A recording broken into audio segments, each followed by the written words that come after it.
Kalyani GNM হাসপাতাল পরিদর্শনে BJP বিধায়ক।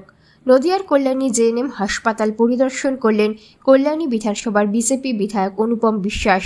কথা বলেন হাসপাতালের সুপার, রোগী ও সাফাই কর্মীদের সঙ্গে। সাফাই কর্মীদের ধমকও দেন তিনি। এমনকি হাসপাতালের রন্ধনশালাও পরিদর্শন করেন বিধায়ক। হাসপাতাল পরিদর্শনের পর ক্ষুব্ধ বিধায়ক তিনি মাধ্যমে একটা কথা জানাতে চাই, আমাদের মুখ্যমন্ত্রী নিজেদের সময় আমাদের নিজেদেরও একটা দায়িত্ব আছে। আমি যেহেতু কল্যাণীর বাসিন্দা এবং বিধায়ক, কল্যাণী শহরের রাস্তার যে ডাস্টবিন এবং এক কথায় বলছি এবং কল্যাণী হসপিটালের যে পরিবেশ, তার মধ্যে কোনো ডিফারেন্স আমি পেলাম না। খুঁজে এখানে মানুষ সুস্থ হওয়ার জন্য আসে। এখানে যদি আমি 2 ঘন্টা থাকি, অন্য কেউ থাকি, সে অসুস্থ হয়ে যাবে। আমি কল্যাণী শহরের ডাস্টবিনের সাথে তুলনা করলাম কল্যাণী জেএনএম এর হসপিটাল, এবং আমি সুপার সাহেবকে নিয়ে ভিজিট করেছি। আপনারা ভিডিও ফুটেজ নিয়েছেন, আপনারা দেখাবেন টিভিতে এবং দেখবেন যে মিথ্যা কথা বলেছি কিনা। এবং আমি 7 দিন পরে আবার আসবো। যদি আমূল পরিবর্তন না হয়, আমি স্বাস্থ্য মন্ত্রণালয় এবং সরাসরি আমাদের মাননীয় মুখ্যমন্ত্রীকে আমি রিপোর্ট করব। প্রত্যেক আসবে, রোগীর পরিষেবা অনেক খারাপ এবং বিড়াল কুকুর একসাথে, আর রোগী একসাথে ঘুরে বেড়াচ্ছে। রিপোর্ট করবেন উপরে? অবশ্যই করবো।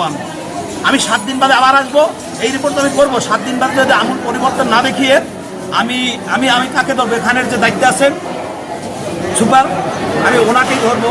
কারণ আমাকে সবাই তো ঘুরে আর রিপোর্ট ধরা সম্ভব না।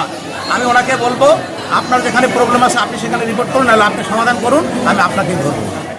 কল্যাণী শহরের ডাস্টবিনে যা আবর্জনা, হাসপাতালের পরিবেশের সঙ্গে কোনো পার্থক্য নেই। পরিদর্শনের পর তিনি জানান 7 দিন পর তিনি আবার হাসপাতালে পরিদর্শনে আসবেন। পরিবেশ পরিবর্তন না হলে তিনি মুখ্যমন্ত্রী ও স্বাস্থ্যমন্ত্রীকে বিষয়টি জানাবেন।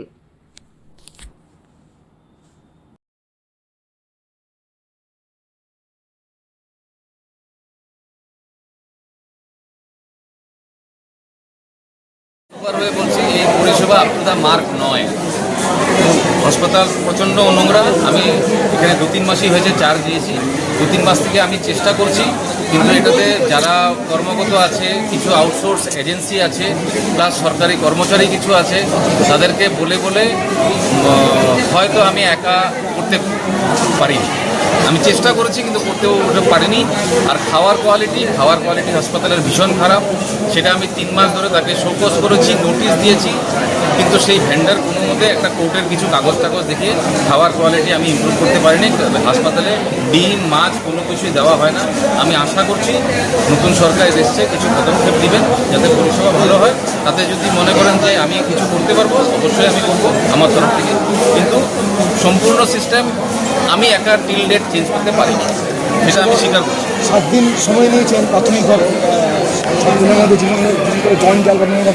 দেখুন, হাসপাতাল একটা চলে 4টে জিনিস দিয়ে: doctor, nursing staff, infrastructure and management. সেখানে একটাও যদি টেবিলের খুঁটি কাজ না ঠিকভাবে করে, টেবিল কিন্তু নড়বে।